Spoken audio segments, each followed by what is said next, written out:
આજના વિડીયોમાં એવા ઉપયોગી આઈડિયા શેર કર્યા છે કે તમારા ઘણા બધા કામ સરળ થશે, તમારું ઘર પણ વ્યવસ્થિત રહેશે. તો ચાલો વિડીયોને સ્ટાર્ટ કરીએ. તો જુઓ, આ રીતના જે મિક્સર હવે આવે છે ને, તો તેમાં શું થાય છે કે આપણે વાયરને આ રીતે ગોળ વીંટાળીને આપણે સ્ટેન્ડ કરવું હોય કે આ રીતે રાખવું હોય તો કંઈ પણ તેમાં હોતું નથી સ્ટેન્ડ કરવા માટે. જુઓ, આ રીતે આપણે છે ને વાયર પડી જાય, વારે ઘડીએ ખુલી જાય અને આપણે બરાબર વીંટાળીને તેને રાખી ન શકાય, વ્યવસ્થિત ના રહે. તો તેના માટે તમને એક સરસ આઈડિયા બતાવું છું. આપણે છે ને એક સેફ્ટી પિન લઈ લેવાની. આ રીતે વાયરને પહેલાં સેટ કરી લઈશું અને ત્યાર પછી જો આ રીતે સેફ્ટી પિનથી છે ને આપણે આ રીતે વાયરને અંદર પરોવીને સેટ કરી લેવાની છે. તો આપણે છે ને વાયર નીચે પણ નહીં પડે અને સરસ વ્યવસ્થિત રીતે ગોઠવેલું રહેશે. જુઓ, આ રીતે ફેલાશે પણ નહીં અને એકદમ સરસ રહેશે. તો ખૂબ જ સરસ આઈડિયા છે, જરૂરથી ટ્રાય કરજો. ત્યાર પછી જો આ રીતના આપણે માળા કરતા હોય ને, તો આપણે ઘણી બધી માળાને એમને મૂકી દઈએ ને તો શું થાય કે એકબીજામાં આપણે છે ને આ રીતે વીંટળાઈ જાય. તો તેના માટે જો આ રીતે આપણે એક મોટી સેફ્ટી પિન લઈ અને જેટલી પણ તમારે આ રીતે માળા હોય ને બધી જ તેમાં પરોવાઈ જશે. જુઓ, વધારે હશે તો વધારે પણ આવી જશે. અહીંયા મેં 3 પરોવી છે. હવે આપણે જો આ રીતે સેફ્ટી પિનને ક્યાંય પણ ખીલીમાં વગેરે કે હૂકમાં વગેરે આ રીતે લગાડી દઈએ ને તો ખૂબ જ સરસ રીતે ઓર્ગેનાઇઝ રહેશે અને ક્યાંય પણ આપણને સામે દેખાઈ જાય, ક્યાંય ખોવાય પણ નહીં અને ગોતવામાં આપણે ટાઈમ પણ ખરાબ ન થાય. જુઓ, એકદમ સરસ આઈડિયા છે. ત્યાર પછી જો આ રીતના આપણે નાના પાઉચ કે પર્સ હોય, હાથમાં રાખવાના પૈસાના પર્સ હોય કે પછી આ રીતે આપણે મેકઅપનો સામાન ભરતા હોઈએ કે દાંતિયા વગેરે ભરતા હોઈએ તો તેનો છે ને આ રીતે નવા જ હોય છે પણ તેની ચેનનું આ રીતે જુઓ ઉપરનું જે ખેંચવાનું નાકું હોય છે ને બંધ કરવાનું એ ઘણીવાર તૂટી જતું હોય, પણ આની એવું ને એવું હોય તો આપણે ફેંકવાનું મન ના થાય. જુઓ, અને બંધ કરવામાં તકલીફ થાય ને તો આ રીતે આપણે એક સેફ્ટી પિન લઈ અને તેનું જે નાકું હોય છે ને ચેનનું તૂટેલું એમાં આ રીતે હોલ હોય છે ને તેમાં સેફ્ટી પિન પરોવી દઈએ તો આ રીતે જુઓ સરસ આપણે બંધ કરવાનું આ રીતે થઈ જાય. જુઓ, પકડીને આપણે એક સરસ રીતે ખોલ બંધ કરી શકાય. આ આપણે પર્સમાં પણ ટ્રાય કરી શકાય. જુઓ, ખૂબ જ સરસ આઈડિયા છે, તમે જરૂરથી ટ્રાય કરજો.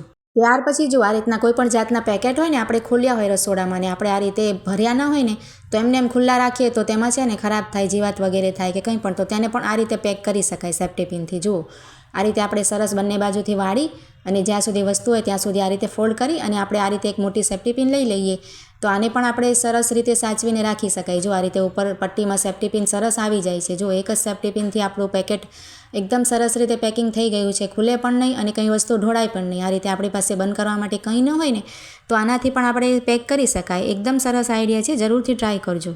ત્યાર પછી જો આ રીતના આપણી પાસે રબર ઘણા બધા હોય ને તો ક્યારેક તો આપણને જોઈએ પણ મળે નહીં, ઘરમાં હોય ને, તો તેના માટે આપણે તેને સાચવવા માટે આ રીતે એક મોટી સેફ્ટી પિન લઈ લઈએ તો તેમાં ઘણા બધા રબર આવી જાય. જુઓ, અને આ રીતે ખોવાશે પણ નહીં અને ક્યાંય પણ આ સેફ્ટી પિનને આપણે ટીંગાડી શકાય કે ક્યાંય પણ રાખી શકાય. જ્યાં આપણે માથું વગેરે ઓરતા હોઈએ ત્યાં ડ્રોવર વગેરેમાં રાખી શકાય. તો રબર ટાઈમ પર મળી પણ જાય અને ખૂબ જ સરસ આઈડિયા છે. ત્યાર પછી જો આ રીતના આપણે રસોડામાં કરિયાણામાં કે શાકભાજીમાં જબલા કોથળી આવે ને તો આપણે શું કરીએ કે એમને એમ ક્યાંય પણ મૂકી દઈએ અને ક્યારેક આપણને જરૂર હોય તો આપણને ગોતવી પડે. તો તેના માટે આપણે શું કરવાનું, આ રીતે જબલા કોથળીને સેટ કરી લેવાની સરસ, આપણે જેટલી પણ નાની મોટી હોય ને એટલી, અને આ રીતે આપણે છે ને એક સેફ્ટી પિન લઈ લઈશું. જુઓ, અને જે તેની નીચે ધાર હોય છે ને જબલા કોથળીમાં નીચે એક કિનારી હોય છે ને તેમાં આપણે સેફ્ટી પિનમાં આ રીતે બધી જ જબલા કોથળી પરોવી શકાય. જુઓ, મોટી લઈએ તો ઘણી બધી આવી જાય જબલા કોથળી અને આ રીતે તેને પણ આપણે ક્યાંય પણ ટીંગાડવાનું થઈ જાય. જુઓ, રસોડામાં ક્યાંય પણ આપણે ખીલી લાગેલી હોય કે આ રીતે દરવાજાની પાછળ હોય ને હૂક, તેમાં પણ આપણે આ રીતે રાખી શકાય. જબલા કોથળી આપણને સરસ મળી જાય. જુઓ,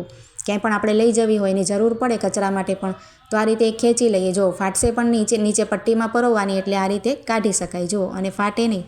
તો ખૂબ જ સરસ આઈડિયા છે. તો બધા આઈડિયા ગમે તો લાઈક કમેન્ટ જરૂર કરજો. ત્યાર પછી જો આ રીતના આપણે ઘરમાં છે ને ઘણી બધી એવી ચાવીઓ હોય છે ને કે જે આપણે કિચનમાં ના પરોવીએ ને એમને એમ ડ્રોવર વગેરેને રાખતા હોઈએ તો ક્યારેક ખોવાઈ જવાની બીક રહેશે. જુઓ, અને આપણે સચવાઈને રાખવી હોય ને તો આ રીતે જો એક મોટી સેફ્ટી પિન લઈ લઈએ તો તેમાં ઘણી બધી ચાવીઓ આપણે પરોવી શકાય. જુઓ, કિચન જેવું કામ કરે અને ખોવાય પણ નહીં, ક્યાંય પણ આપણે ટીંગાડી હોય તો કોઈને પણ મળી જાય. જુઓ, એક્સ્ટ્રા આપણે ચાવીઓ ઘણી બધી વસ્તુની હોય ને તો આ રીતે સાચવીને રાખી શકાય. એકદમ સરસ આઈડિયા છે.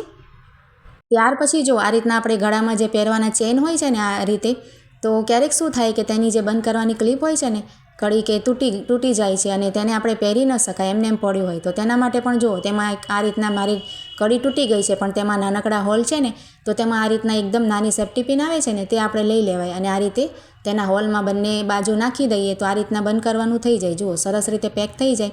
આનાથી પણ ઝીણી સેફ્ટી પિન આવે છે ને આપણે પિત્તળની પણ આવે છે તે આપણે લઈ શકાય. જુઓ, એકદમ સરસ, દેખાય પણ નહીં. ત્યાર પછી જો આ રીતે આપણે જારી ઉપર પડદા નાખ્યા હોય ને આપણે આ રીતે પેક કરવું હોય ને બંને પડદાને આ રીતે ભેગા કરીને રાખવા હોય ને તો શું થાય, હવાથી કે પછી આ રીતે ખુલી જતા હોય છે. તો તેના માટે પણ આપણે આ રીતે એક મોટી સેફ્ટી પિન લઈ અને પાછળ બંનેને ભેગા કરીને પરોવી દેવાય તો તેમાં શું થશે કે પેક થઈ જશે. જુઓ, હવા પણ ના આવે ને અજવાળું પણ નહીં આવે. આ રીતે જુઓ, ક્યારેક આપણે પેક કરીને સૂવું હોય ને તો આ આઈડિયાને ટ્રાય કરી શકાય. જો વચ્ચે આપણે જગ્યા રહેશે એ નહીં રહીએ. ખૂબ જ સરસ આઈડિયા છે.